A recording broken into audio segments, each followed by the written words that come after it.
Hello and welcome to Faith Backstage. My name is Joey James and today we're going to jump right into my conversation with Ariel Fernald. Guys, Ariel has done so much with her life. She's truly someone who is taking advantage of the gifts that God has given her, looking at the world around her and seeing where she can make a difference.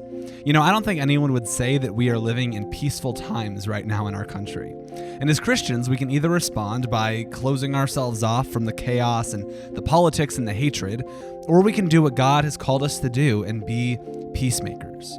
Be people who move towards conflict and look for ways to reconcile relationships. That's exactly what Ariel has done with her life. She has such a heart for the next generation, and I believe that if as a church we follow in her footsteps, this country will see a brighter future. So, enjoy my conversation with Ariel Fernald.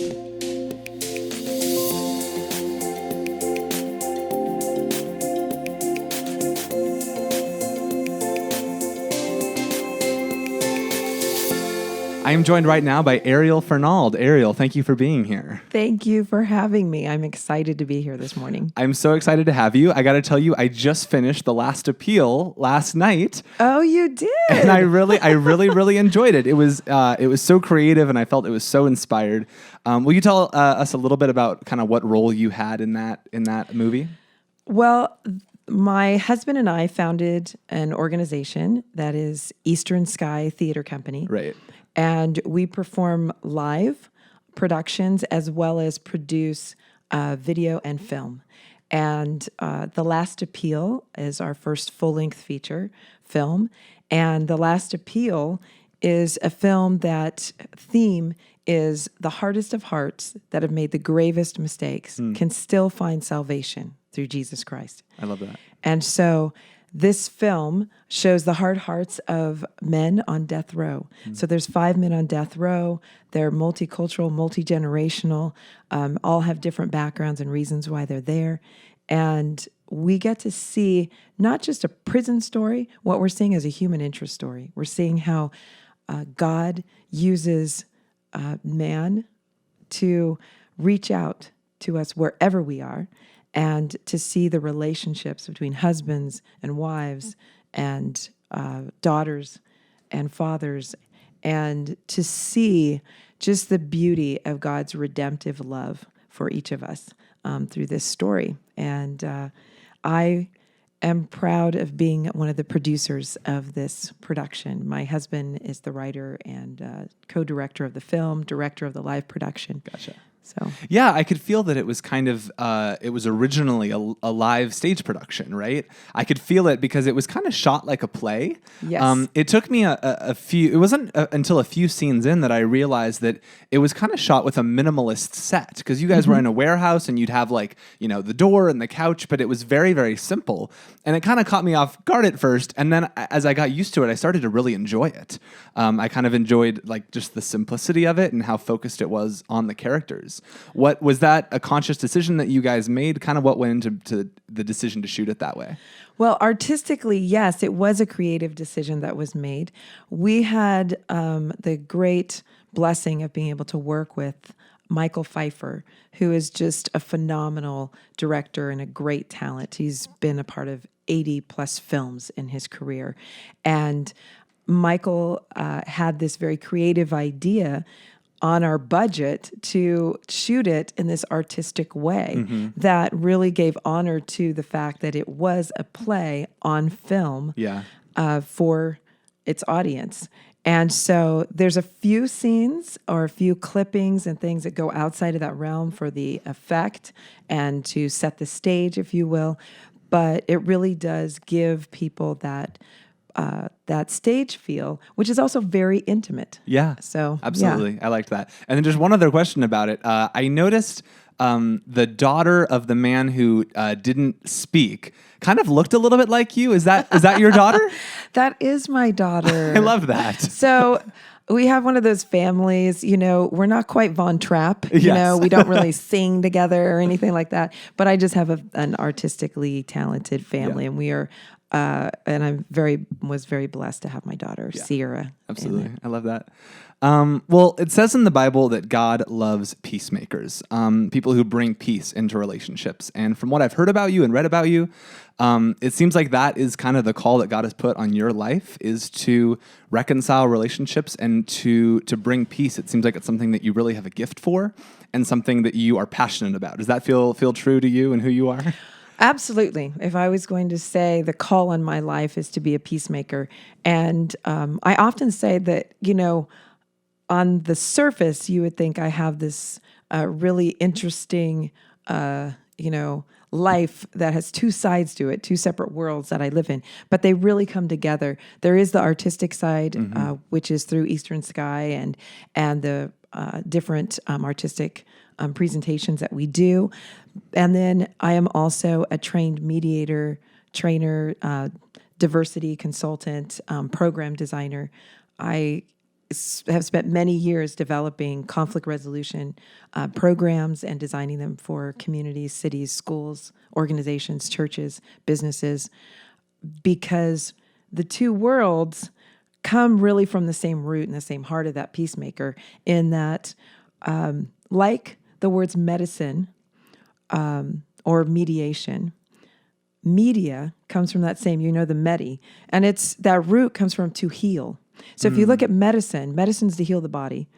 Mediation is the opportunity for us to heal relationships. And Jesus was called the great mediator because he came to reconcile us with the Father. Yeah. And media, then what would it be used for? And what God's put on my heart is to heal the nations. We have this tremendous opportunity through artistic productions to be able to bring healing to people. We know that what we take in through our eye gate, that goes into our heart and into our mind, has a clear effect on us. And so if we're bringing healing messages into the world through media, which is the heart's desire of Eastern Sky Theater Company, then we're a part of healing for the world. Yeah. And so that's really my heart, is to bring peacemaking, whether that's through sitting down and mediating someone or working with a school or organization, or through the work that we do in arts. Yeah, absolutely. I think it's Bishop T.D. Jakes said that he believed that if Jesus was alive today, he would be a filmmaker. Oh, you know what? I think that's fantastic. I've never heard that saying, but Jesus did nothing, spoke, in terms of his presentation to the world without a parable. Yeah. And his parables still speak today. And that's the desire in the heart that I have through Eastern Sky. Yeah, absolutely. Well, I don't think anyone would say that America is in a peaceful state right now.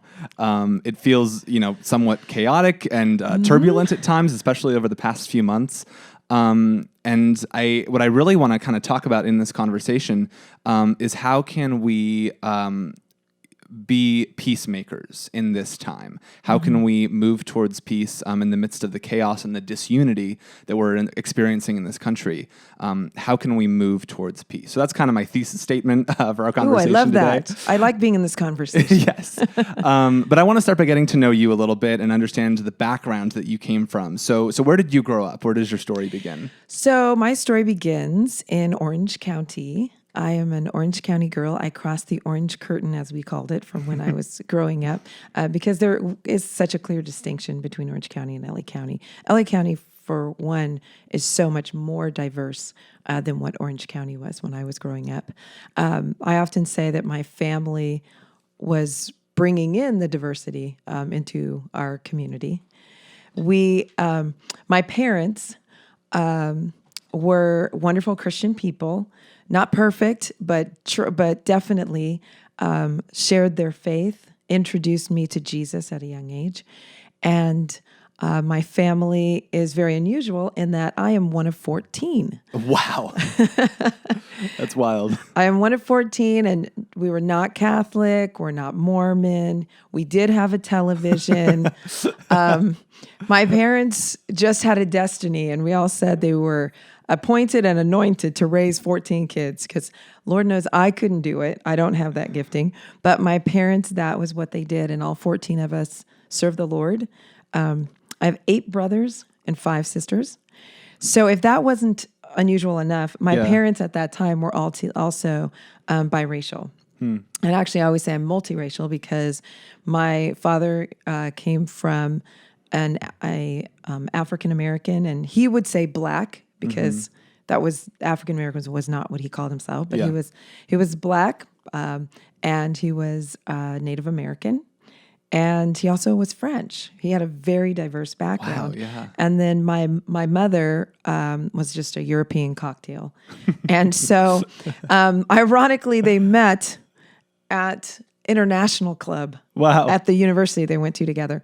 So anyway, I had this very unusual, upbringing because I just kind of grew up in diversity and didn't know any different. Yeah, absolutely. Now, having so many siblings, what kind of effect do you think that has had on your personality, kind of who you are today?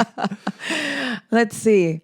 What is it? I think, in every family, I think there's roles that people play. Yeah. They talk about the oldest child, the middle child, the younger Yeah. child, all these different things. In our family, it's kind of different. You have the older children, you have the middle kids, you have the boys, and then the baby. Gotcha. Because you really do have these groupings, Yeah. And for me, I was in the older ones. So Gotcha. I kind of have that older child personality, being responsible for others. I think that was definitely something that my parents also passed on was being servants. If there was anything I would say my parents passed on to us, it was faith and the importance of being servant leaders. Yeah. So I would characterize myself from that initially, but I also find myself being the peacemaker in my family. Yeah. That family and relationships in general are just very important to me. Yeah, absolutely. I am the oldest in my family, so I can definitely relate to you in that. Now, you talked about how you were raised in a very diverse family as well. What kind of effect do you think that had on kind of your beliefs today and the way you view the world? Well, I know that it absolutely had an impact on my views of the world because growing up in my family, again, diversity was a norm. I was raised with a mom who said to me, wow, you guys are so special, because at the time there were 3 identified races, and it was Negroid, Caucasoid, Mongoloid, which at that time was more of anything that would fall into darker skinned or African, anything that was what we would call white today, non-Hispanic, and included Hispanic actually at the time. And then Mongoloid would be anything that was of Asian, Pacific Island, all of those. So those were the racial constructs, and we can talk more about that later. But she said, you guys represent all 3 of them. You represent everyone in the world and all the different types of people that God created. And so that's a gift. And you show what heaven will look like, when people all come together. Yeah. And so that made an impression on me. And that was what I desired for the world. And as I got older and I learned things about slavery, I learned about oppression, not just in our country, but throughout the world and throughout history. I thought, wow, everybody doesn't see people the way God sees them. And I didn't like that. I was like, I love people. I love diversity. I like change. How could people not see things the way God did? And that started planting a seed in my heart. I then, when I really started studying about the 1960s and what happened and about Martin Luther King and JFK and, all those things, I realized that there was a need in the world. And I wanted to be a part of that force, those special forces that did something about it. And so from a very young age, I knew I wanted to be involved in this field. I didn't really even know what it looked like. Yeah. I just knew what I wanted to be a part of. For sure. And you said that you were raised with faith in God, with faith in Jesus. Do you remember at what age you kind of officially accepted Christ into your heart? So I can honestly say I don't remember not knowing who Jesus was. Yeah. Like when you have those parents that sing Jesus Loves You and all of that growing up, I don't remember not knowing who Jesus was. I do recall, though, some key moments in my life. I remember having a dream as a young child and having a spiritual experience in the one night where I felt in this experience that there was something that was of evil nature, that was coming after me. And in that experience, I cried out to, and I felt my only solace, my only opportunity for safety was Jesus. And so when I woke up that next morning and I shared it with my parents, I remember my parents saying to me, wow, that's significant. And my dad saying that that's so meaningful because that means you have really put your heart trust in the Lord. And you know that he loves you and you know that he's the one. And so from there, I think that was a significant moment. And then when I was baptized, and I was baptized when I was in the 6th grade with the 3 other older ones in the family. Yeah, I love that. Now, for me, there was kind of another moment, because I have a similar story to you where I accepted Christ at a very young age. I always remember my parents talking about Jesus. I've been actually at this church my whole life. But there was another moment later in life when my faith really became real for me, and I kind of had to reevaluate, okay, do I actually believe this faith that I've had my entire life? Is this something that I'm taking with me for the rest of my life? Around 18, as I was, moving... not moving out of my house, but kind of becoming an adult. Is there a moment like that for you in your life when your faith really kind of became real for you? Yeah. Again, I think those college years are such interesting years. Yeah. I would say for myself, I never lost my faith in college or anything else. Yeah. On the contrary, I was a part of a chapel staff where I went to school. And being on that chapel staff and during that college time and and being a part of the leadership that was around me at the time was probably one of the biggest challenges actually to my faith. Because I felt that I was seen as the conservative. In my family, I was a liberal in my faith. On the chapel staff, I was a conservative. Interesting. Because of the views that I held. And at that time that offered or brought in some confusion in my life, like how do I really translate the word and live out the word based on, what it says and the truth and really discern. Because there were so many, not only denominations, but I realized the denominations interpreted the word differently. And so that was a time that brought in some challenge for me. That was kind of the challenge. And then I think with my husband, who, again, we met in college, and Trey loved the Lord, but wasn't discipled coming into college. We both were in a place of really needing to dig into the word and know the word more. And I did realize, though, at a certain point when we were dating, I had talked to him, and he sounded like he was moving in a more liberal and open direction as I was moving closer to the word. And we were talking about the future and talking about children. And there was this moment where I just knew in my heart, I'm going to raise my children to believe in Christ, that he is the way, the truth, and the life, the way to God. Not there are many roads, but what the word says, that there's one, a narrow road. And I felt that the way he was speaking was questioning that. And I asked him that, and I had to let him know this could be a deal breaker for me, because I knew that.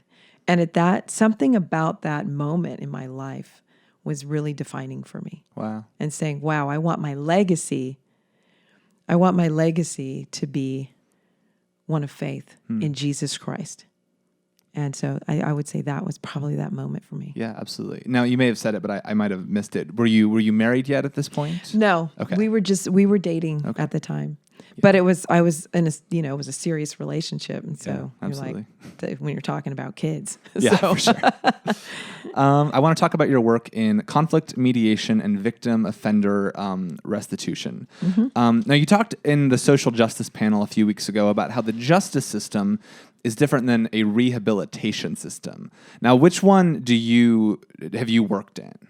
So the justice system can be a very broad term.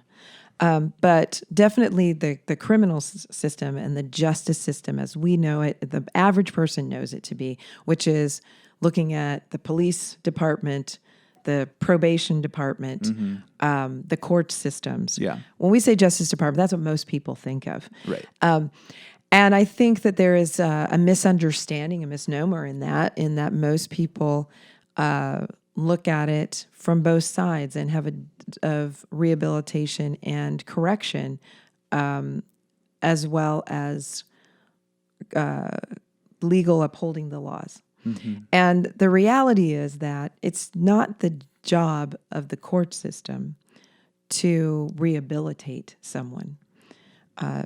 That's not what you go to court for. Right. Really, the court system, our legal system, is to take the laws, apply it to the circumstances, the actions and behaviors of individuals, and to execute justice.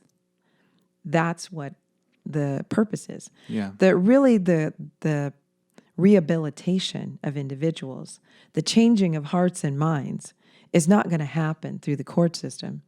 It's not going to happen through the prison system. And it's not really even the probation system that's going to do that. What I pose is that it's really the community response to that. And when I use community, because I'll probably say that multiple times, I'm talking about community being the families, the neighborhoods, the organizations, the houses of worship and faith that are the businesses even that are a part of the overall community that we live in. That this is where we make those changes. Yeah, absolutely. Now, what exactly is, because you worked for a long time in conflict mediation. I think there's going to be a lot of terminology and phrases that come up today. So what does conflict mediation look like in practice? What is that? So I'll start off with saying everyone's familiar with the court system, where we come in, we have our lawyer, more than likely, who represents us because they know the law, they know the system better. They in a court setting, and we're before a judge and or jury of our peers, and our cases are presented. A decision is made, guilt, innocence, to what degree, and most of the conversation, the presentation of the conflict or the issue is done by a representative, and others make a decision as to how it's going to be resolved or how justice is going to be laid out. In the mediation system, the responsibilities and the rights go back to the parties. So in a mediation session, if you and another individual are having a conflict, you would come before a mediator who is neutral, who has the belief that inside of these two individuals are the answers, or at least the majority of the answers to their issue. And the role that the mediator has is to help the two parties come to an equitable, agreeable solution to each of the issues that are presented. And we help the individuals to generate the solutions, to weigh the viability of them, and to write them out in a way that is specific and measurable, attainable for the parties. And then the way that it is made actually legal is, of course, if we mediate, we come up with an agreement, it can then be filed with the courts and then enforced. Oh, okay. So there is that aspect of it. Not every mediation that happens does someone file with the courts, but many, many people, especially in the areas of family and divorce, use mediation. And the court system over the last, particularly 25 years, has really relied on mediation to help alleviate some of the courts being impacted. Yeah, absolutely. Now, is this different than victim offender restitution? So victim offender restitution is a program where you use mediation between a victim and an offender. Okay. So, for instance, you would have a young teen who has graffitied. They're caught. And instead of just going straight into the system and giving them whatever the judge says as their punishment, getting them, they have a record and all these different things. Victim offender mediation gives them the opportunity to sit across from the person that they've offended and to discuss what the restitution might be. Now, the beauty of that is that it gives the victim a chance to feel less victimized because some power has been given back to them. Yeah. Whenever someone is victimized, they feel they've lost something. Yeah. They've lost power. And being able to express yourself, look the person in the eye that did this to you and said, you had this effect on me. This is how you affected me personally. This is how you affected me professionally, financially, is empowering.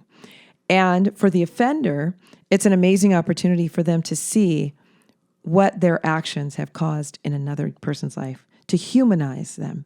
Because too often when a crime is being committed, the person has no opportunity to really see the human consequence. And that is what ultimately changes people. And that's really in the statistics. If you don't mind, I'd love to share a little bit more about that. But just, it started in the 1970s, victim offender program. Okay. And it started with in Kitchener, Ontario, and it was an experiment. It was originally funded by the church and government grants along with community groups, the original project. But it really started with one youth probation officer who convinced a judge that these two youth who had vandalized should actually sit across from the guy that they vandalized and actually hear what he had to say. Yeah. Because he thought, this is going to be impactful for them. And it was. And instead of just, you're going to serve this amount of time or you're going to do some random community service, they had to actually provide restitution, which was the community service. The activity that they did was directly correlated to the offense. Yeah. So if you vandalized, you go and you washed it off and you repainted and you planted plants outside of that person's, store. And so you got to see yourself actually fix what you broke. Yeah. And that's powerful. And it's powerful in that, so powerful that now that there's over 400 programs across the United States. And there are studies that have been done over the past 20 years. The impact of the victim offender mediation, 2 decades of research was done by the Center for Restorative Justice and Peacemaking. And some of the results from these multiple studies that have been done are amazing. The satisfaction rate of the victims and the offenders, it's 84%. When they say, is it a fair process? Do they feel that they're treated fairly on both sides? 80%. Wow.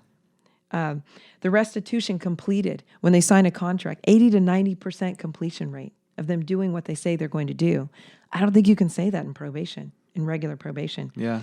The reduced criminal behavior, the recidivism rates, it's amazing to see that in multiple studies, they concluded that in the victim offender youth programs, those that offended and went through the program had 32% lower rate than the non-victim offender youth participants for going back and committing crimes.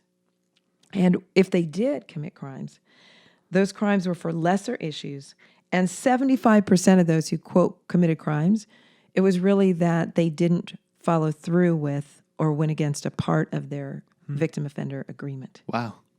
So those are some significant numbers over a significant period of time showing the effectiveness, especially when you're talking about first and second time offenders. And when you say first and second time offenders, that just means the first and second time they've been caught.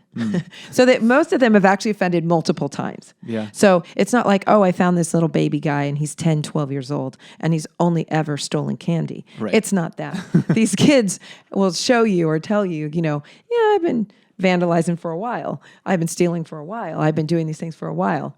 But after the first or second time they've been caught and going through this program, we have the opportunity to what I call rehabilitate and make a change in them through this program. And to me, that's powerful. That's what the communities need to be supporting. Yeah, absolutely. Is finding those programs that are victim offender mediation programs and supporting those programs, becoming a trained mediator for your community is one of the ways that you can do that. Just a big part of my my heart's desire and campaign right now is just to really tell the community, help the community know through conversations like this, what they can do to feel that they're truly a part of the solution. Yeah. Especially parents. And so throughout this conversation, I'm going to take these moments and just say, this is one of them. Become a trained mediator. Yeah. Use those skills in your home, role model them in your community. Make yourself available for victim offender programs or for court mediation programs. Go into your schools and help in your schools. Yeah. These are real ways that we can turn the tide and become peacemakers beyond yelling and screaming in the streets. Yeah, for sure. Which is a whole other conversation. Yeah. Well, I was reading a little bit about your work in extraordinary ministry in ordinary places and a little bit about, what you do. And it really seems like you empower others to become peacemakers, to become mediators in their own communities. Now, correct me if I'm wrong, but you established or you founded the WACDC. Now, I actually can't remember what that acronym stands for. So it's the West Angeles Community Development Corporation, which was the overarching organization. This was really the brainchild of Dr. Lula Bailey Bolton, who is one of my mentors and just an amazing human being, one of the most dynamic leaders I've ever known, who has the ability to gather together people with a passion for community development and social and economic change. Yeah. And she started this organization with the support of Bishop Charles E. Blake of West Angeles Church of God in Christ in Los Angeles. He's also an amazing, dynamic local and world leader. And the idea was to look at some of the needs of the community and to, under one wheelhouse, under a development corporation, have these organizations and programs that would strengthen the community. One of those programs that I was blessed to have the opportunity to found was the West Angeles Community Mediation Center. And through that center, it was one of the 3 organizations that I've had the honor of being a part of developing and running. And as the program designer and executive director, what we did was go into the community and not only provide mediation for individuals, whether that was faith-based or just secular mediation.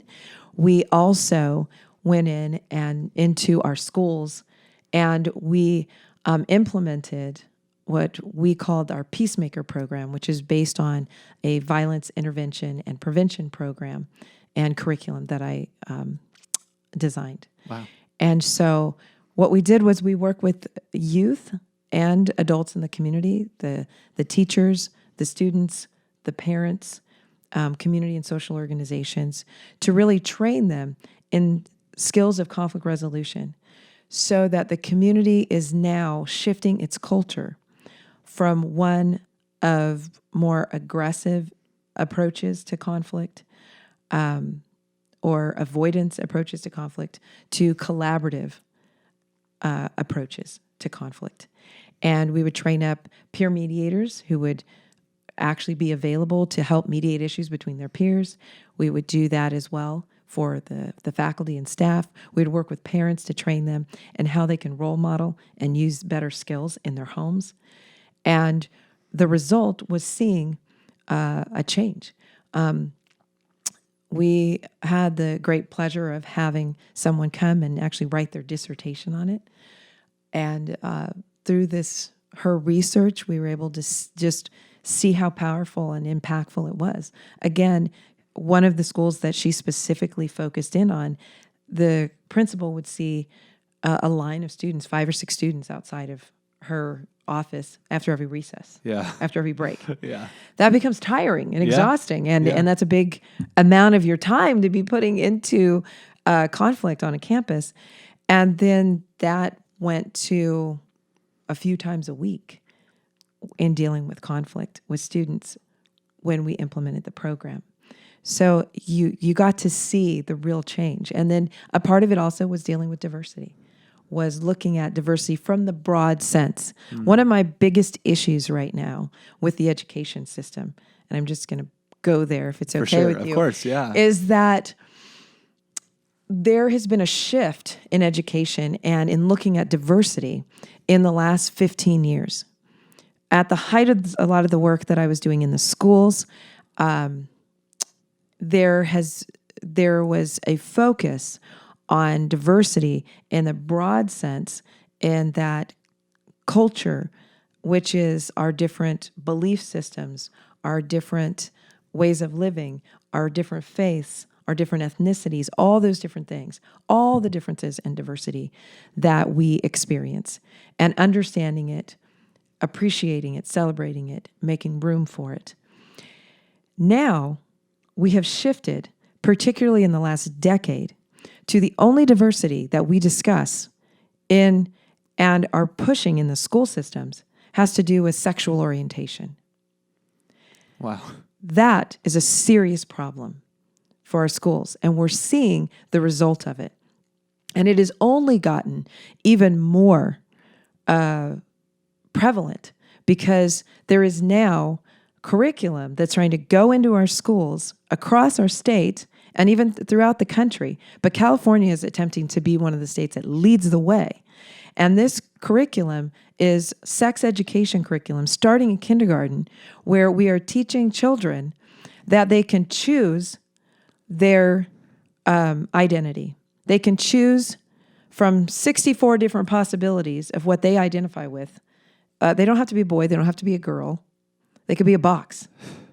And it sounds funny, but it's true. Yeah. I can choose to be identified as a box, and that I can I can love whoever I want, however I want, in its expression.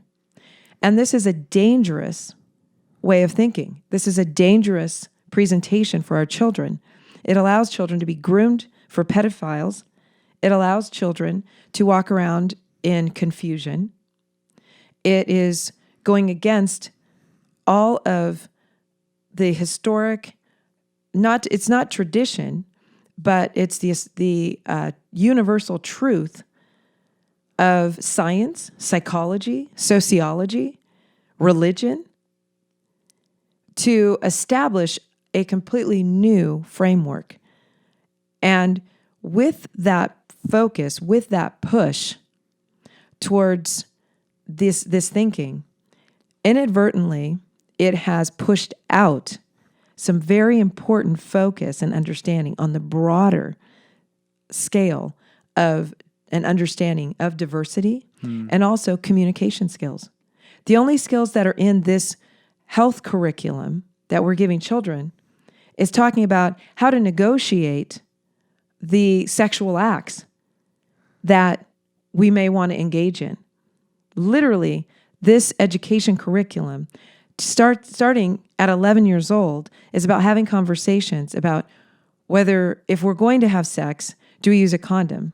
And what are the possibilities of other options other than having intercourse? Yeah. But we're no longer talking about skills and teaching skills about how to communicate and how to be a friend, how to work through an everyday conflict and problem that we have, which are the real issues for children. And which, when it comes to our workforce, conflict is the number one issue that businesses have to deal with in their human resources, internally, and with customers. That's what takes away productivity. That's what cuts down on customer satisfaction, all of these things. So it makes absolutely no sense for us to be putting our energy into these things. Yeah. And right now, we are allowing it to happen as a community. And for me, it is one of the key areas that I feel that if people say, what can I do to make a difference in the world today? I would say, wake up, recognize what is happening in your community, recognize what the agenda is for your children right now, and get involved in your schools. get involved in your schools. Don't go to your school and sign this year's medical release form without reading the tiny print. And I'm not saying that just for no reason. I'm saying that because if you read the tiny print, you're going to see that it's not the form that we think it is. Every parent thinks I'm signing this form so that my child, if they have an emergency and they can't get a hold of me, they'll take them to the emergency room and give them emergency care. Isn't that what you think? That's what I would assume. Right. That's what you assume. Okay. I can say that in 2 sentences. If I add legal jargon, I'd add 3. It might be a third. Right? So why is there 2 sides of tiny print on there? What are all those other statements? Well, one of those statements is parents signing away their right to be aware of what's happening with their child and medical services that they're having on that campus.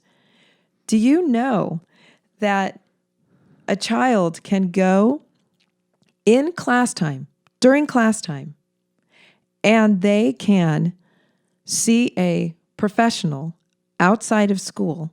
They can actually have a procedure done and come back to school without parental notification or consent. That means someone's 14, 15-year-old child can go to Planned Parenthood, have an abortion on school time, come back, mom and dad don't know anything about it. Is that really okay? Would you be okay with that? No, that's obscene.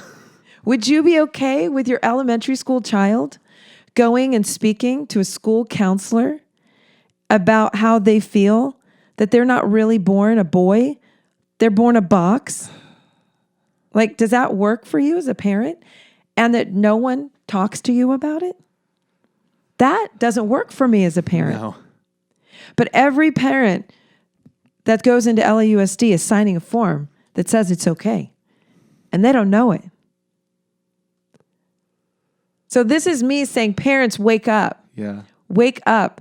You are your child's number one advocate, number one protector. You want to change the world, start at home. Start at home. Start in your community. Go to your schools. You want to know where to put your money? Put your voice into your school. Put your money, put your voice into your community organizations, right there in your community. And tell them, no, I don't want sex education in schools. I don't want my child to learn to negotiate sex. I want them to learn how to problem solve. I want them to learn about diversity in a broader scope. Yeah. I want them to learn history, real history, that incorporates the accomplishments of all the different groups that have contributed to building this great nation. We say we're a melting pot.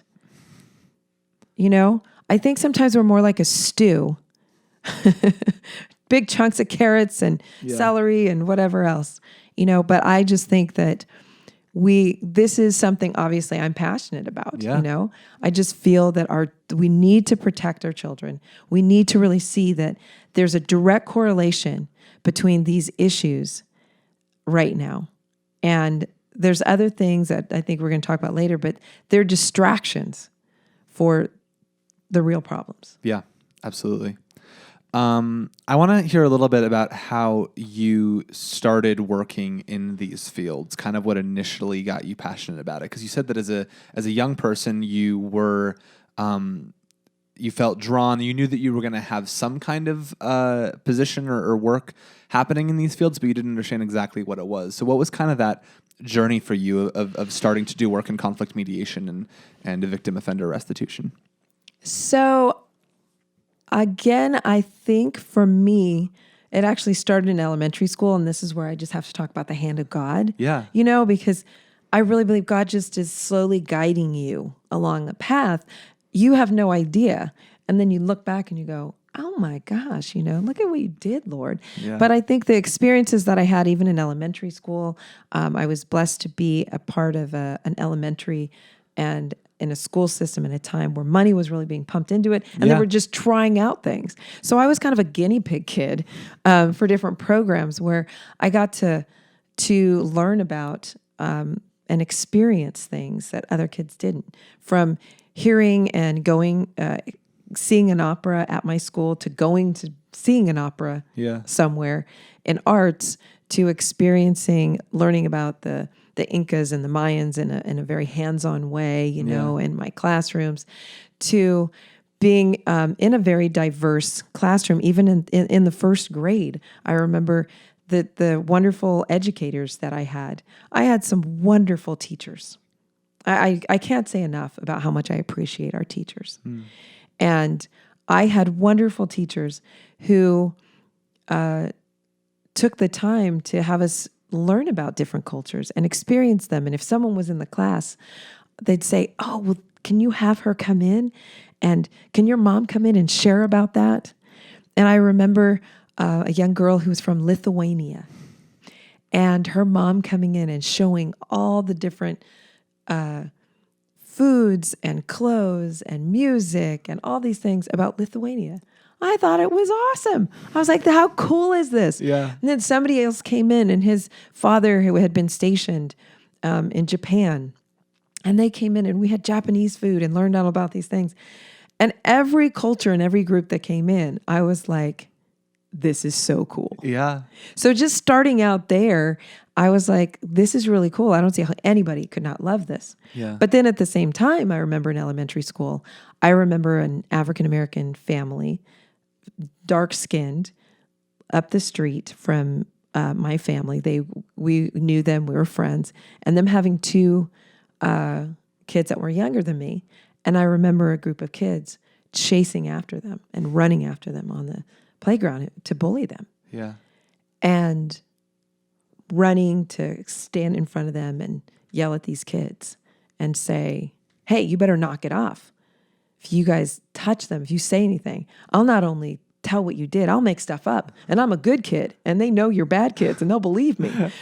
Okay, so I wasn't, 100% saved, my mind renewed. But I mean, that's how I was. And so those diverse experiences in elementary school, there was still an awareness that, again, everybody doesn't see things the way I see them. Yeah. So I think then that journey going into high school, I was in Model United Nations, which is a mock UN program where students around the country can participate in. It's not at every school, but it was at mine. I felt very blessed. I participated in conferences all over the United States. Got to go to Washington, D.C. and New York and really learn about the United Nations and learn about their different processes of handling conflicts on an international scale. Man, I was hooked. I was like, this is incredible. Yeah. I did Junior Statesman of America, saw what we did at a local level. I just had these incredible opportunities in high school that were afforded to me along those lines. Again, I was also in the arts all the way through, doing musicals, dancing, playing instruments. Yeah. I didn't see the connection at the time. Yeah. I just knew by the end of high school, I thought, I want to have a production company someday so that I can put out there into the world images that of people the way God sees them, not the way that these other people see them. Yeah. Because literally when I looked on the television, I didn't see myself. I didn't grow up in the time of my kids and see a bunch of people of multicultural background. Yeah. It was rare enough to see somebody who was a purebred of another ethnic group, let alone somebody who was mixed descent. I remember when I started dating my husband, the only person that they could compare me to was Ray Don Chong, who was the only other mixed girl they knew in the world. Yeah. And then somebody else came along and would be like, "You remind me of her," on TV. It's funny, but it was true. Yeah. And I was just like, yeah, this should be different, So those are all things that kind of brought me to the place of then going to college. And I have 2 degrees. I have a degree in peace and justice. Yeah. And I have a degree in sociology. Peace and justice is conflict resolution, cultural diversity, international relations, those kind of things. Sociology, I focused in on qualitative and quantitative research. Yeah. And I felt that was going to give me the best background for what I wanted to do. Yeah, absolutely. So that's kind of how I got into it. And I kind of stumbled into the area of victim offender. Mm-hmm. It was one of those things I found out about it. I met a wonderful woman named Marcia Haber. And the two of us embarked on the journey of beginning to help consult in the city of Inglewood to look at how can we develop this a program. Yeah. And so that was kind of my journey. For sure. Yeah. I would love to hear just if you have any stories of victim offender restitution or even just conflict mediation or in your fields, stories of people, restoring relationships, finding peace, moving toward that. So do you have any?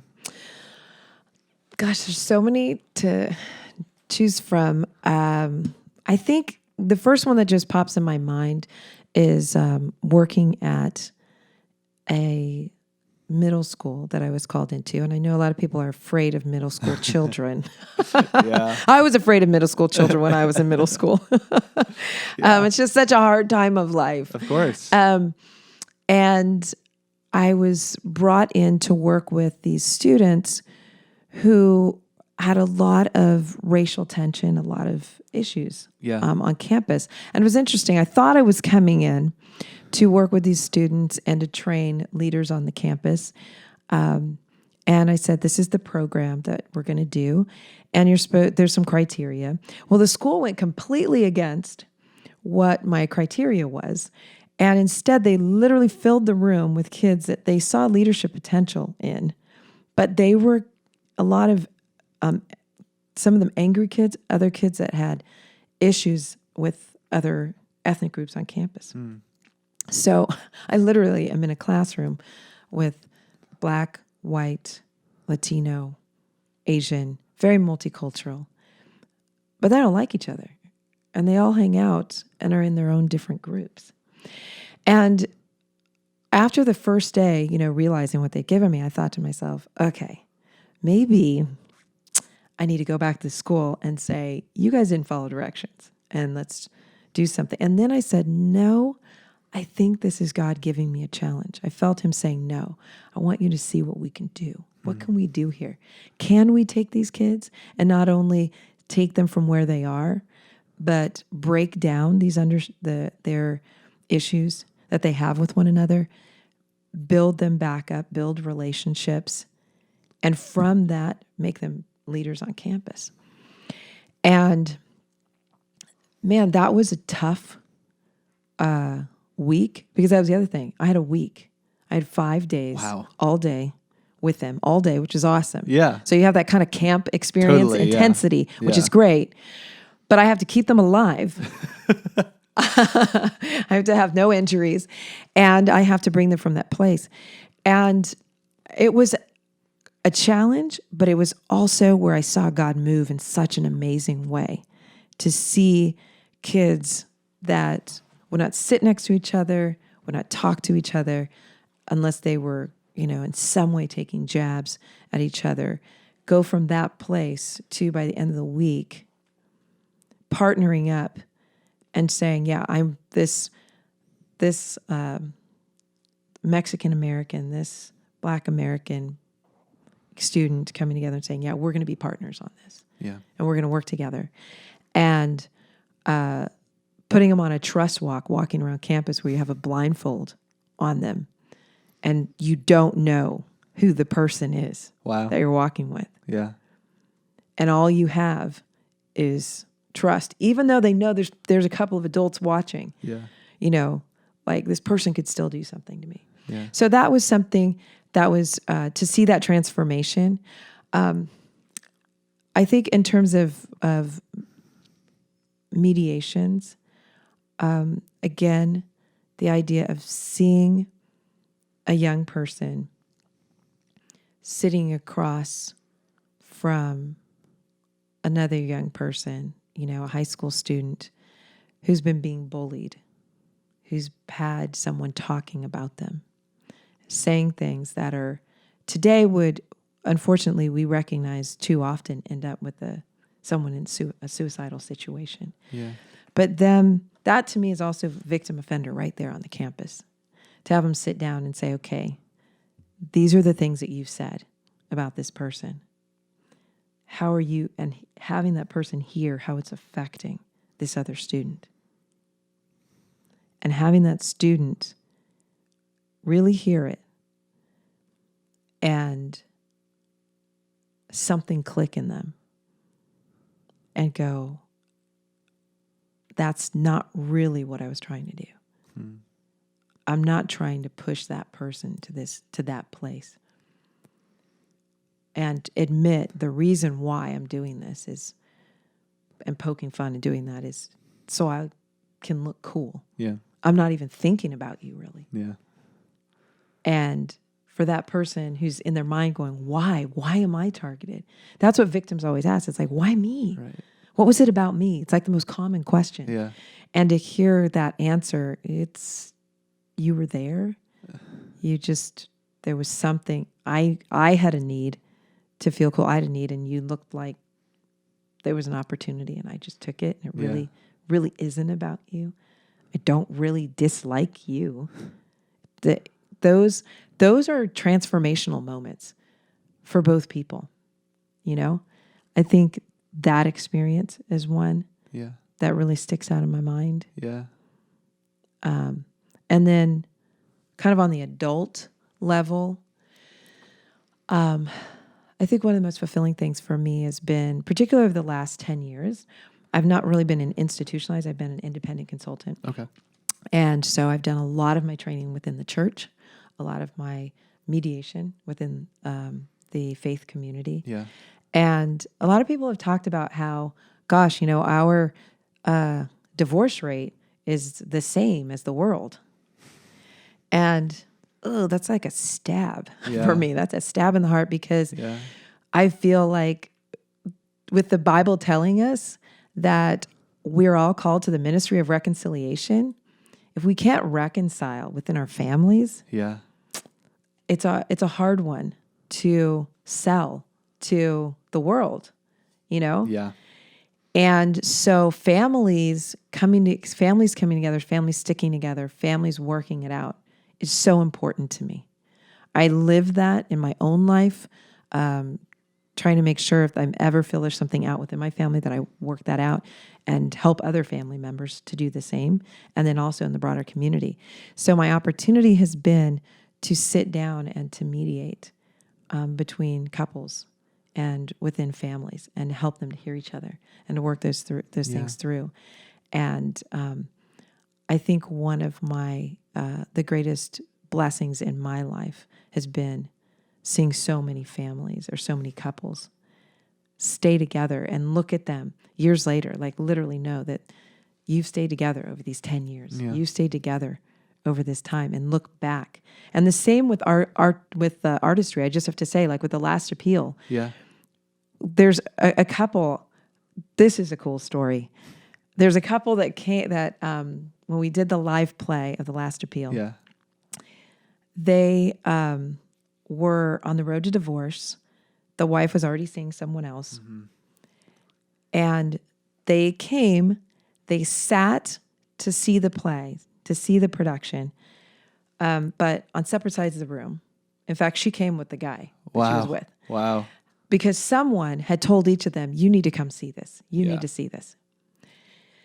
At the end of the production, they not only rededicated their lives to Christ, but they both recognized we need to forgive and reconcile. And they did. And they have been married now for 12 years since that happened. She dumped the guy then and there. Wow. And they reconciled. And the beauty of it was the husband, I didn't even know this until years into our ministry because he's such an amazing servant, just incredible servant's heart. And he was serving us so faithfully. And he's like, hey, it's my anniversary. And I'm like, congratulations, it's so awesome. I'm so happy for you guys. And he goes, I'm just so grateful to you guys. And I said, why? And he goes, have I never told you? And here it was like 5 years later. Wow. And that's when I found out that testimony. Those are the moments that are so rewarding, is when you know that you've kept a family together. Wow. That's gold to me. Yeah. You know, Yeah. You should write a sequel to The Last Appeal after The Last Appeal about that couple. That's a beautiful story. I mean, that could be a movie. It could be a movie, The Journey in and of itself. Yeah. I don't know, but it's a true story. Yeah. I'm just so grateful, to God, for those kind of moments. Totally. And then we have, so I'm going to give a plug to a show. So we have friends, Danny and Kristen Adams, and they have I don't know what to even call it. I don't always have the terminology, but they're Instagram famous, if you will. Okay. They do digital content creating, and they are a dynamic couple and family. And if you don't know about them, you have to look them up. Laughter is the best medicine. That's what they focus on. That's their scripture. And Danny and Kristen Adams are just amazing. They're a dynamic couple, super hilarious. They just bring joy and hope to this world.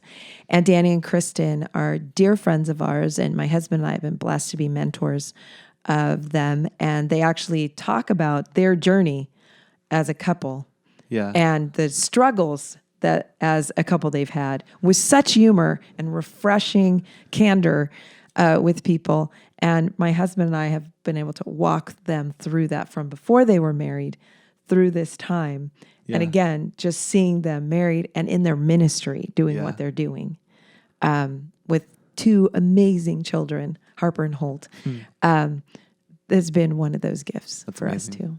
It's funny, you were talking about the kids on the playground, or not even on the playground, but in the class that you led for those 5 days, and some of the conflict that they were dealing with and the ways that they were behaving. And I just couldn't help but think of us. We still act that way as adults sometimes. We are still absolutely. We are not good at conflict. We are not good at moving towards peace. And so I think like just the thought of training kids and teaching kids and giving kids those tools at that age is going to make such a huge impact on the future. They are the next generation, and it's going to have an impact on the world, for years and hopefully decades to come. So how can we as adults, be modeling conflict resolution well?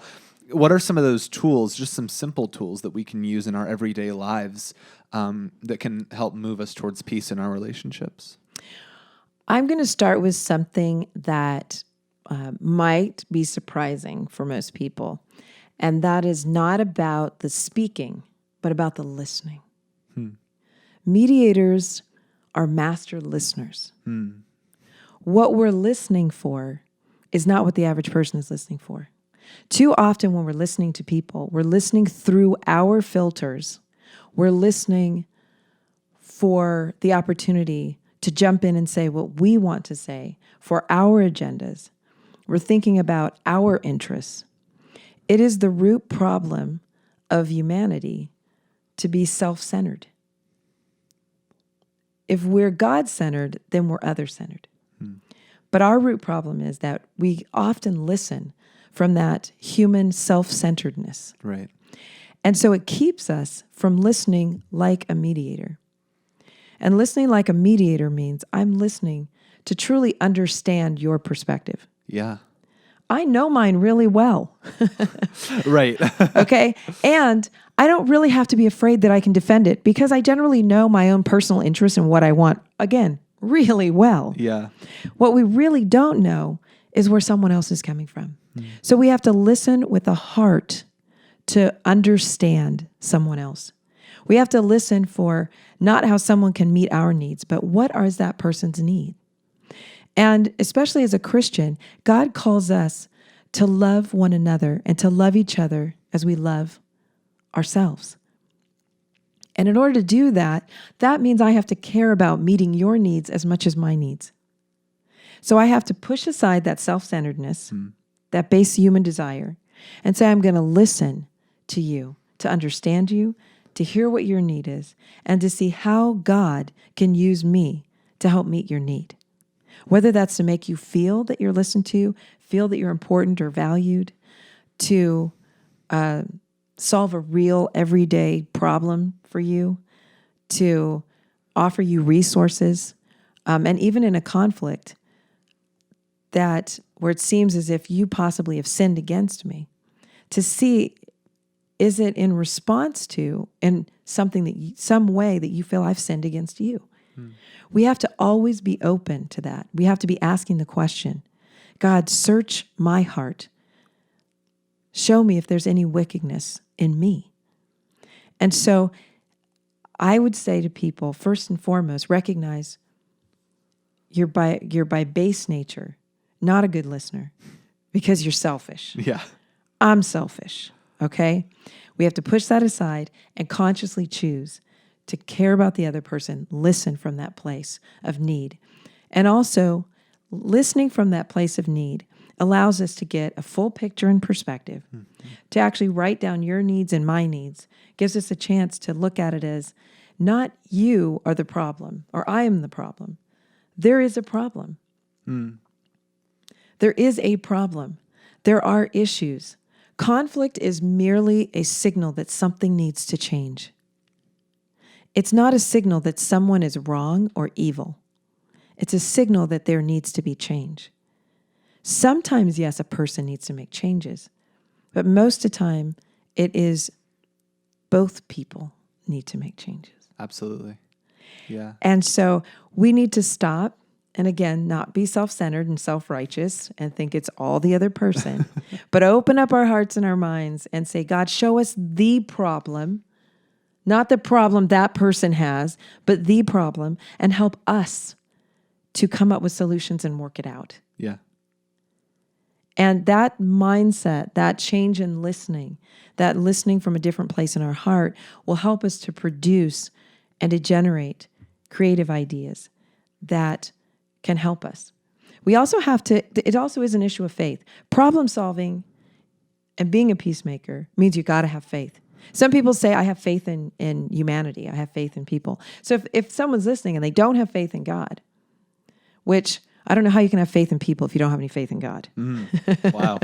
Because people are inherently selfish and self-centered, as I said. Yeah. I can't have a lot of faith in that. Yeah. I have faith in the God in people, in the part of them that connects with the greater good, which is God. But you got to have faith in God and his creativity that's in people. God is so creative. Look around us, the different species that he created. Those that we see above the earth are less than what is in the water. There's actually more life forms under the water than what we see on the earth. Wow. It's mind-boggling. Yeah. The creativity of our God is amazing, and we're made in his image. So that creativity that he's given us is not just to create in the sense of making something, but also to solve problems. And so we need to have faith that we can come up with solutions, that they're there. God has a solution. In fact, he's got multiple.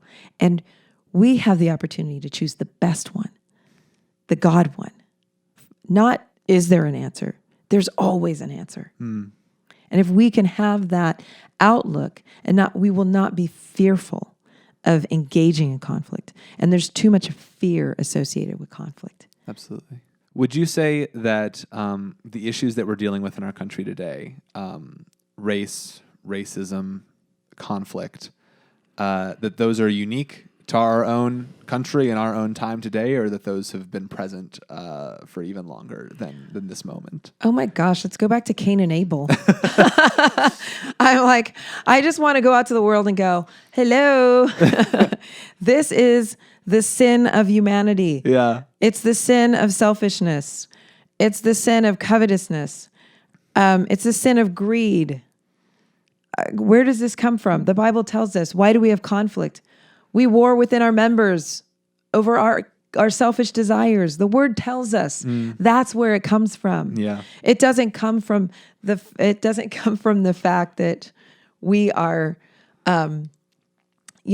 black, white, tan. It doesn't come from our social class. Yeah. It doesn't come from our religion. It's not embedded in those things. It's embedded in our DNA. Praise God that when we become a Christian, when we accept Christ, we have the opportunity to then say, no matter what came through our genetics, our father, our mother, our culture, our religion. We have the opportunity to connect with the DNA of Christ. We have the blood of Jesus to wash over us. We have the Word of God to renew our minds. God tells us that we are on a journey to become more like Him every day. If we press forward on that journey, God's going to expose what's in our heart. If we live a repentant life and we're asking God, show me what's in my heart. I know I'm not perfect. He's going to show us some ugly stuff. And He's going to show us our human tendencies. And then it's our choice to change them. Yeah. Shout out to my husband. One of the reasons why I married him was because he showed me the quality of someone who could look at himself and say, I want to be different. I'm willing to change if what I see is ugly, if what I see could be better. And he had a moment when we were in college. I came in and I saw the doors knocked off of his closet. I went, what happened? Looks like you had your private earthquake in here, And he goes, oh my gosh. My roommate just totally irritated me. And I was like, your roommate did that? And he's like, no, I did. I went, excuse me? You got upset with someone and your reaction was to destroy public property. This is what I'm thinking, okay? Yeah. And I'm a peacemaker, right? Yeah. I was like, this is not good. And I remember saying to him, and this is actually before we were dating. And I remember saying to him, you've told me some things about your upbringing and about how, your mother was a very passionate, we'll say, fiery German woman. And I said, do you realize that the tendencies that you're going to have in dealing with conflict are going to be what was role modeled to you? So right now, it's okay for you to do these kind of things. And I said, it's really not. But unless you choose other skills, unless you choose to be different and teach yourself something different, you'll end up just like what you say that you don't want to be. And my husband actually made the choice. He said, wow. He was at a school that taught courses, so he took one. And I told him, to this day, I wouldn't have dated my husband if he hadn't made that choice. Wow. But again, it was a choice. He acknowledged, yes, I have certain DNA as a human. I have certain role modeling as a human experience. How am I going to change that? I change that with a conscious recognition of where I'm at, being honest with myself, and making a choice to learn something different and do something different. Wow. And now this is someone who, over the last decade, has sat with me and helped counsel and mediate couples and showing them how to deal with things differently. Yeah.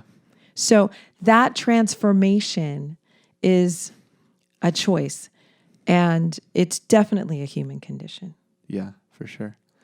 Over the past few months, everyone has been talking about racial equality and inequality in America and the United States justice system, and just different forms of racism that are still present in our country today. But what I kind of feel like is that this topic is just a trend that comes up from time to time, that everybody, starts talking about, everybody has something to say about it, and then it kind of dies out and it goes away until the next inciting incident comes up. What can we do to prevent this topic from being a trend that comes up every now and then in our conversations to being something that we are constantly aware of and constantly making an effort to kind of move towards a brighter future in this country when it comes to issues of race? I think, first of all, there needs to be a recognition of what we just talked about, which is this is a human condition. Yeah. Because we are born in sin, because we are selfish and self-centered, we look for opportunities to exalt ourselves. And ways that we can exalt ourselves can look like exalting my ethnic group, my cultural group, my gender, my socioeconomic class, we look to exalt ourselves Yeah. instead of exalting God. Yeah. And if we, first and foremost, again, going back to community, going back to our homes, our churches, our schools, teach this as a human condition, Right. not one that white people have a problem with. Right. Okay? I am a person, sidebar, that has grown up in a multicultural environment. I have had just as many experiences of having people have issue with me for me being too dark as opposed to too light, as opposed to being a woman, as to being the wrong age. I mean, I've like kind of done it all, had it all. I started off with what I was doing, and I was like, I was too light, I was too young, I was too female, I was too tall, I wasn't anything that anybody expected. Yeah. They're like, I would always hear like, you would never think by looking at you. And that would start off so many different things that people would say about me. I would never think by looking at you that you were that intelligent, that you would be doing the line of work that you're doing, that you would work in this field, that the Black community would accept you in this way, that the white community would accept you in that way. I heard those things. But again, for me, I don't walk around with the spirit of offense over any of them. I kind of go, well, that's fun for you, isn't it, to be surprised? That is really how I look at it. Yeah. Because that's who God is. He's always surprising us. You know, you look at something on the outside and it looks like, ooh, what is that? I would never eat that. But then you open it up and you go, wow, that's really yummy. Like kiwi. You know, have you ever looked at a kiwi? It's a funky looking fruit. It's hairy. Like when I first saw it as a kid, I was like, oh no, I am not eating that. You open it up and it's green and there's little black seeds and dots in it. And they're like, eat the seeds. Yeah. And I'm like, oh no, I'm not going to eat that fruit. Yeah. But I tasted kiwi and I was like, oh my gosh, I love kiwi. I love kiwi. Yeah. Right? Same. Yeah. Isn't it refreshing? It is. It is. I think it's one of the best fruits. This is a pro kiwi podcast. Kiwi. But it looks funky. Right? So I love the surprises of God. Yeah. You know?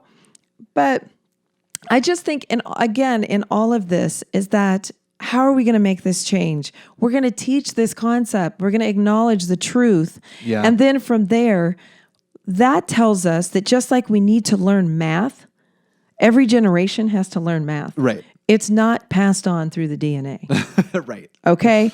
I wish it was. Yeah, believe me. I would have been like, thank you, God. I didn't have to take geometry. Yeah. But it's not. So just as we have to learn language to speak, and we have to learn math, right? We need to learn these skills. These are life skills. Yeah. We need to learn life skills of communicating effectively, you know, making friends, learning about, how do I learn about someone? How do I know, you know, to treat people appropriately, Yeah. you know, culturally? How do I, you know, all these different things. These are life skills. Yeah. So it goes back to me talking about it, teaching it from the Word. It's in the Word. It's in the Word. In Christ, there is no Jew, no Greek. There is no male. There is no female. We're covered by the blood. There's no black or white. If we teach it in our homes, if we teach it in our churches, if we actually look at the Word and see what it says, the Bible talks to us and tells us in Matthew 18 how to deal with a sinning brother, how to approach someone. It tells us in Galatians 6:1 to approach someone in a spirit of gentleness, which, what is a spirit of gentleness? But one of the fruits of the Spirit. So, and it tells us to approach them in a spirit of gentleness, lest we be tempted in our trespasses. Yeah. So don't get into pride when you go and approach someone else, because your pride is going to be just as much of a sin. Don't come in with an attitude, an aggressiveness that is not a spirit of gentleness, that doesn't reflect the Holy Spirit, because you are not showing people, you're not showing people the heart of God. Yeah. So the Bible literally tells us how to approach people, how to communicate. Yeah. Be angry, but do not sin. There's so many scriptures that speak to us. There's so many stories that show us. If you look at the story of David and Abigail, it's not a story that's preached on or talked about a whole lot, but she was married to Nabal, who was a fool. And here comes David. He's the chosen king of Israel. He comes in and he's in his land, and while he's in the land of Nabal's like a lord or a landowner. He's watching over his servants and his land and not letting anything bad happen to them, and he's not attacking them. And so it was just customary that you would treat someone of his stature and his men with courtesy. So you'd feed them, you'd take care of them. He asked for basic provisions. Nabal sends back some flippant, dishonoring comment to him. Yeah, who is this guy, right? Abigail, his wife, realizes, you idiot. This is the future king. He's walking, he's with a bunch of like the best soldiers. Yeah. And you won't give the guy a loaf of bread and a bottle of grape juice? Yeah. He's going to come and kill our whole house. And what does she do? She goes out to him and she comes to him with humility. And she really negotiates. She comes with restitution. And she uses words of conciliation to not only save her house, but also to remind David that you don't want to take justice into your hands. That's God's responsibility. And David recognizes that and realizes and honors her for saying, you know what? You have saved me from getting out with God. I'm about to have this guy's sin in his communication make me sin in a bigger way. But you've stopped me. So those are the kind of things that we see right there in the Word. Yeah. But do we teach them? Do we point them out? That's what we need in our communities. We need it in our homes, our churches, our schools. Again, our schools. We do not need sex education curriculum for kindergartners. Nope. I do not need my middle school child to come in and practice putting on a condom on an anatomically correct male mannequin in front of the class. I need my child to be learning in middle school how to get along with other middle school children, to appreciate their own diversity and appreciate the diversity of others and not be self-conscious. Because in the middle school age, that is the number one issue that these kids have, is feeling self-conscious. Yeah. They're worried about what everybody else is saying about them because they have such harsh judgment on themselves. They don't need us to add fuel to the fire. Yeah. So that's what I would say on that Absolutely. issue. I want to go to some listener submitted questions right now that I'm really excited to talk about. Honestly, they're mostly around topics of race and racial justice and the Black Lives Matter movement. So the first one is this. In your opinion, is the Black Lives Matter movement bringing more unity or more division in our culture? Do you think it truly helps to highlight a group of people who are not viewed as equal? Black Lives Matter is bringing about more division in our country than any movement I've seen in a long time. Black Lives Matter is a statement that 51% of the people that are polled across America say that they can say. Now, they believe that, they support that. Now, 51%, everybody should say, oh, well, 100% of people should say it. Yeah. Why would only 51% say it? Because the other 49% can't disassociate it with the movement. And the movement that they see that does not represent what they believe. Obviously, I believe Black Lives Matter. And I get that when many people say that, they are saying that they feel that that statement needs to be made right now because there's too many experiences where they feel that they don't matter to the degree that white lives matter or some other group matters in our society, because it's not getting the attention or some of the issues that are happening and that are legitimate, that people are talking about. Yeah. It's not that there are not legitimate issues here and legitimate sins, legitimate systems that are not working. I'm not denying that there are issues. Yeah.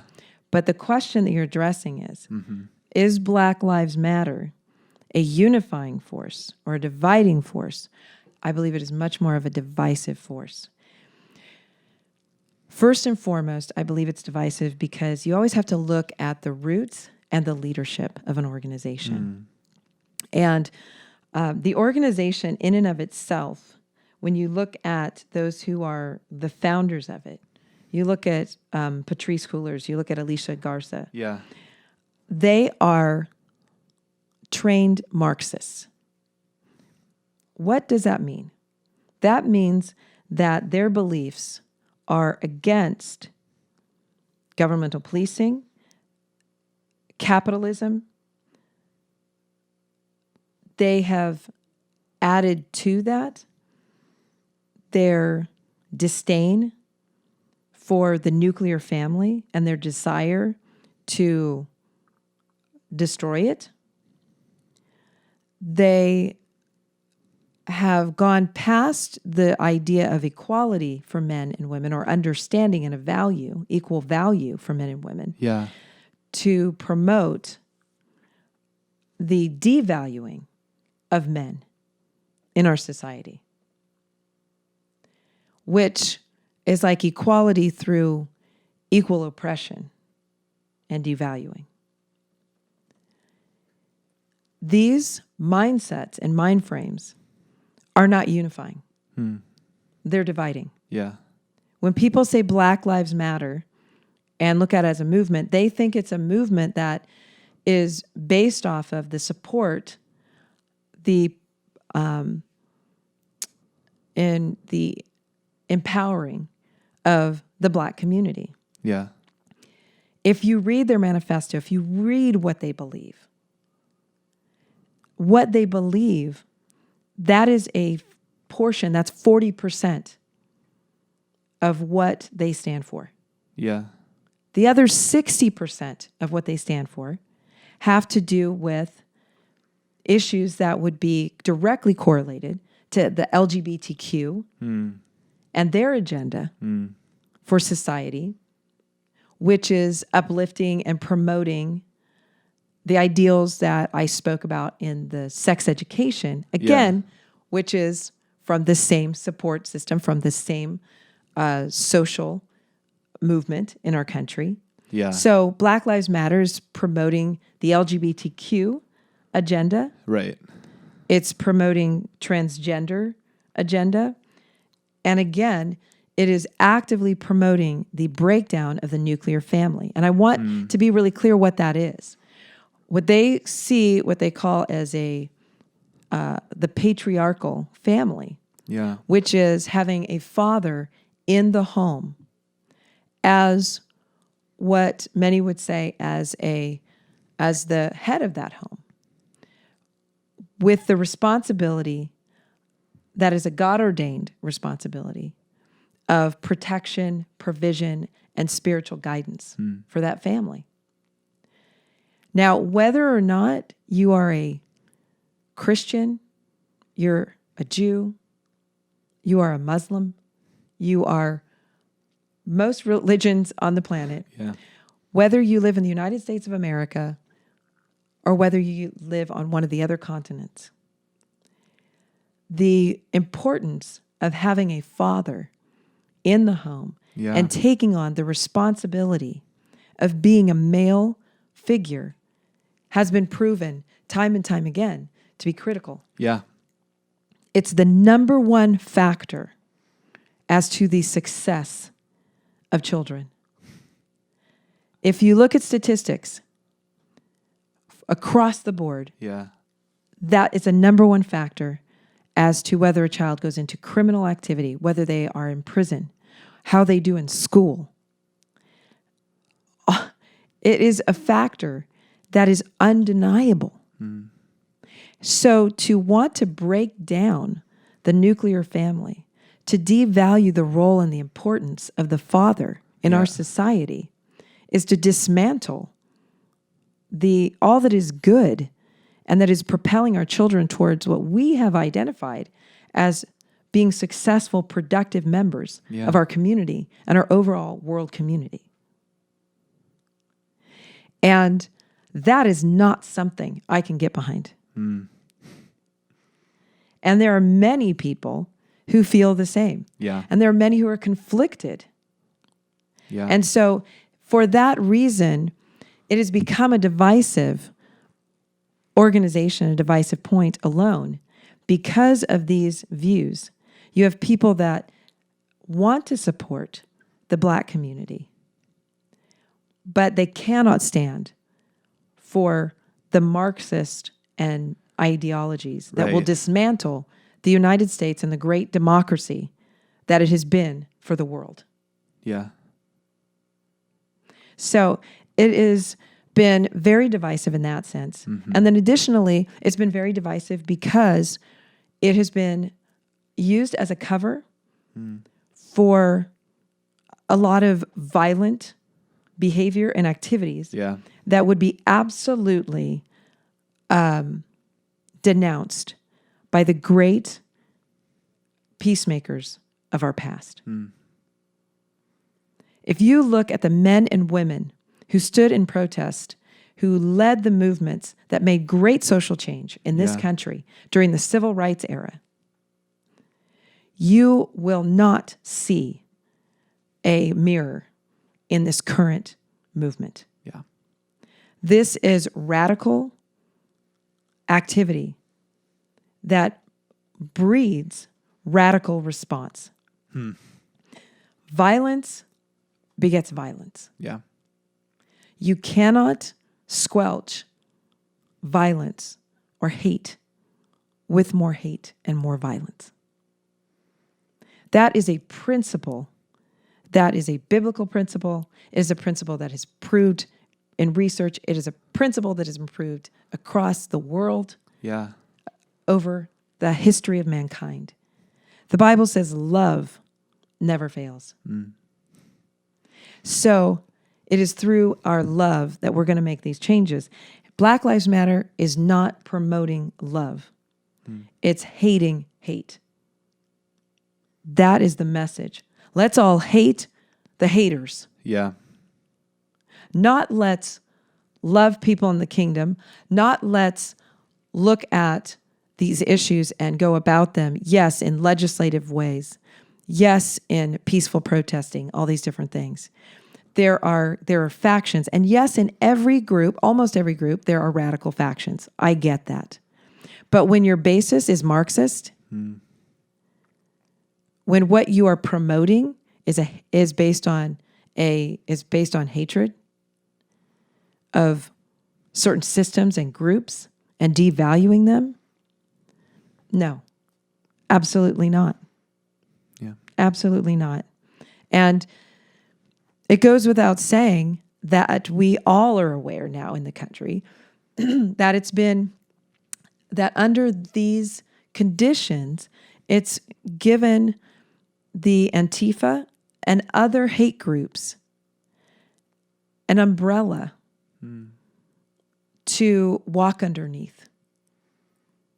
It's given them a cover, if you will, to walk on the streets. I'm going to tell you, Joey, when you watch all the clips and you see what's happened during these different protests and marches, there have been some beautiful ones that have been very effective. Yeah. And I don't want to discount that. Yeah. But what is the common denominator? You see the police and the Black Lives Matter people.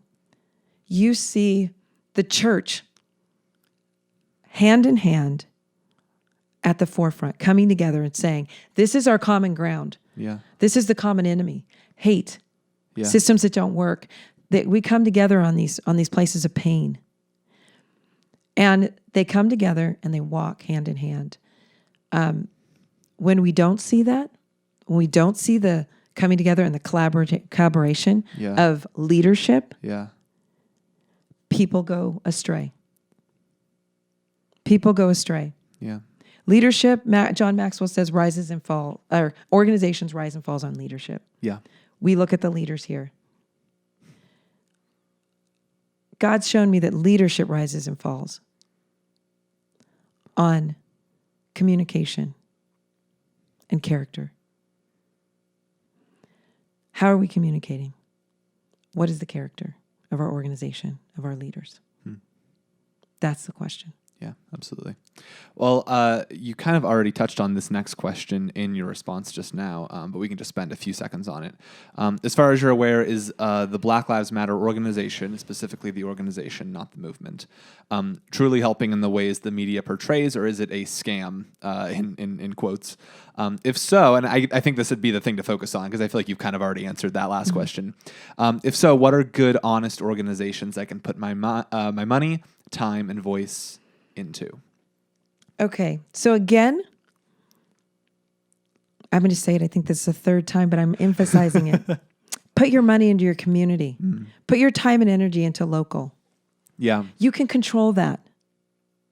If every individual that listens to this, that has a child in a school, that participates in a church that's near a local school, that has a niece or nephew or a kid in their neighborhood that they care about, decided to give their time, their attention, and their energy into their local school and their local church or community organization that they're already a part of, and say, I want to be a change agent. They put their money into it. They said, I'm not going to put my money into Black Lives Matter. I'm going to go to my school and say, I want to fund a conflict resolution program. Yeah. I want our teachers to get staff training. I want our kids to have a student mediation program. I want diversity to be in this school. I'm going to pay so that someone can research and bring in better history curriculum, because it's out there. Yeah. Into our school. Wow, would you be making a change? You have a community of hundreds, if not thousands, of students, parents, social services. It is a hub for the community. If you did that in your churches and you came to your pastor and said, Pastor, I'd love to pay for you to go to a training. I want to buy this book for you. I want to I want to do something right here. I would say your dollars are way better spent doing that. Yeah. I would also say, in your community, go to your local police department. We haven't touched on the police, but go to your local police department. Become a voice there. Let them know what you care about. Yeah. Let them know that you're willing to fund training for them. Yeah. I love that. Let them know that you'd like to have a community dialogue. That is an opportunity for the community to get to know them and the community to know their heart and their agenda, and for the community to share what's important to them. Yeah. That's actually the next question is, what would the negative implications of defunding the police be? I know you're passionate about this one. Thank you for that question. Again, going back to, I want to jump back a little bit and also say this.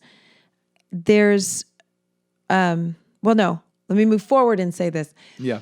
Our police are important. They are critical to keeping order in our country. The men and women that go into the police, the service of the police, are not all evil people that want to oppress the rest of society. They're not people looking for an opportunity to be racist. Yeah. Every organization anywhere in the world can have individuals that have their own biases and discrimination. Yes, is it critical that the people that are in the police department are that we have as few as possible in our police department because of the importance of the service that they provide? Absolutely. But defunding the police is not the way to do it. Taking away funds from the police department simply takes police and much needed services out of the communities that need it the most.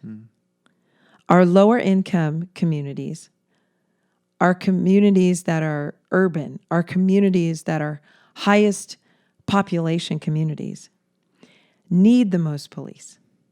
And yet that's where it will be taken first. It will also be the funds are also taken from special programming.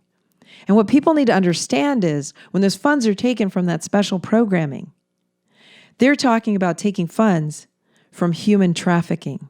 Wow. Human trafficking, again, is an issue of our children. 2,000 children a day go missing. There is a direct correlation between the missing children and the human trafficking, the pornography, the child pornography and exploitation that is going on in this country. It's like the golden triangle of our age. And the trade of these children and youth is the absolute plague of our generation. It is the greatest sin, I feel, of our generation. God wants godly offspring. The enemy wants the opposite.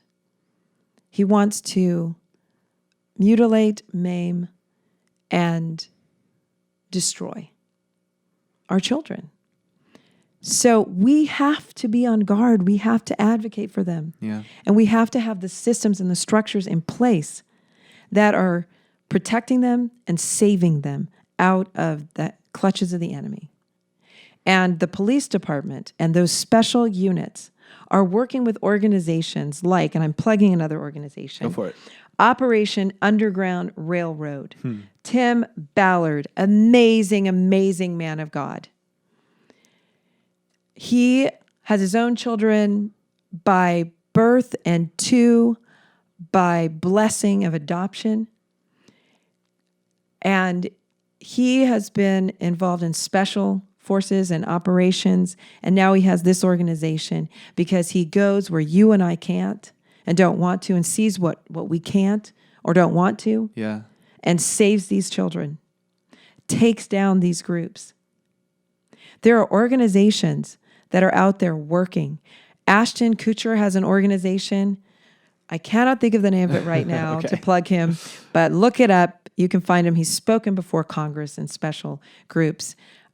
He advocates for those who don't have a voice and is involved heavily in the technology that helps. And another organization, Zoe International Absolutely. Ministries. Powerful organization, started here in the U.S. and working in Thailand, but is now in a global effort in working in this area. Yeah. Its founders, Michael and Carol Hart, tremendous human beings. Such a blessing to have been in church leadership and ministry with them, and to see what God has done with them. This is their calling. They're a tremendous organization, not just doing the rescuing work, but working with governments and law enforcement. Yeah. And truly transforming these young people that are coming out. Absolutely. So they are a wonderful program. But again, none of this is possible without the partnership of the police. Yeah. There's no order. We look at the cities across the country that are calling for defunding police, and it is ridiculous to me because these are the very cities that are in chaos, that are not supporting their police right now in their efforts, the mayors. And what are we seeing? We're seeing pillaging of these areas. Where you go into the communities that are supporting their law enforcement, Yeah. we don't have that. That's a clear indication of what it would look like if we do not have the police. Do we need change in the police? Absolutely. We need there to be change and transformation. Yeah. And We need there to be, one of the big ones is we need the police departments to be reflective of the communities that they're in. Yeah. We need more men and women who are of different ethnic, cultural backgrounds to be on these forces that are reflective. We have to make it so that it's actually more enticing for them to be on it. And so we have to change again that image. We have to go in. Police officers need to go in. They need to talk to and meet this next generation, speak to them, know who they are, and encourage them to become police officers. Yeah. We need to have the right cultural diversity training for them, which includes for those who are mentally, who have mental disabilities. We need that to be across the board. And we also need for police officers to go through, in essence, checks and balances throughout that time. There should be no 15-year tenure, opportunities when you've had 18 offenses. Yeah. That doesn't work. Right. Those revisions need to happen in our system. And people need to go in and tell their police departments, again, we support you. Yeah. We want you to have the funding you need. We'll help give funding for this purpose. Be a community rep for your police station on the committees that they have and the parts of the organization that are liaisons to the community.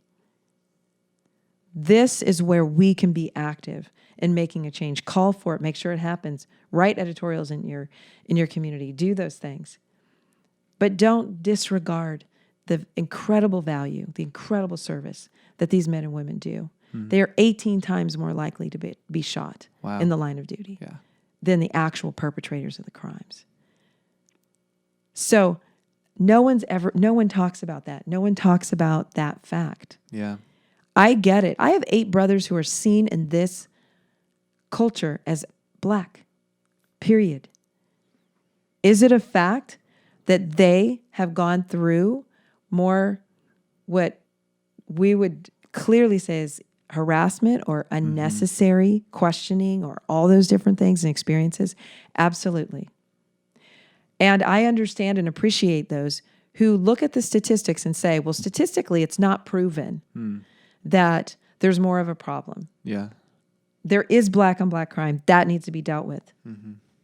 Abortion, systemic racism, absolutely. Margaret Sanger started the organization of Planned Parenthood with the idea of genocide. That's systemic. That's real. 80% of the Planned Parenthoods are in minority areas for a reason. That's systemic. We have people in prisons who there is absolute disparity in between what a white young man and a black young man and the sentencing. Absolutely. Does this happen? Is it in our system? Absolutely. I am not denying it. It is why we need to have these conversations, why things need to happen. Are we going about it in the right manner, though? That's the question. The ends, it's not an ends justify the means. Yeah. Well, I end every episode of this show by asking for any recommendations that you might have for our listeners. You've given many over the course of this conversation. Books, podcasts, movies even. It can be meaningful or just for fun. So are there any final recommendations that you have? I would love for anyone who hasn't seen The Last Appeal to go on Tubi TV or look it up, and there's different platforms you can find it to see it. Totally free on Tubi. That's how absolutely I watched it. Free on Tubi, so that God can touch your heart. Yeah. And you can see what's possible. I believe it will give you hope. One of my favorite verses is that I would have lost hope have I not believed I would see the goodness of the Lord in the land of the living. And I believe that we can see the goodness of the Lord in the land of the living. And The Last Appeal has that message, that we can see it here and we can see it in heaven. So I encourage that. I encourage people to check out all the different organizations that I shared about, from our organization, which is Eastern Sky Theater Company, to Tim Ballard's organization of Operation Underground Railroad and Zoe International, all these different organizations that are out there, to find the truth of what's going on, to understand also about the sex education curriculum. I encourage people to go online and to Google it, find out what it is, find out what is happening with that. And again, if people are interested in finding out how they can start a community development corporation or that type of an organization or program, I invite you to read the book by Dr. Bailey Bolton, where I've contributed, Extraordinary Ministry in Ordinary Places, and to be able to just educate yourself. And I think the most important book that anyone can read is the Bible. Yeah. I just have to end saying that. For sure. Because it really is the answer. Yeah. Ariel, thank you so much for being here. I was very blessed by our conversation, and I'm hoping that all of our listeners were also blessed by the conversation. So thank you. Thank you so much for this conversation and just the opportunity that you're giving not only me, but others in the community to share their voice on important topics like this. For sure. Thank you.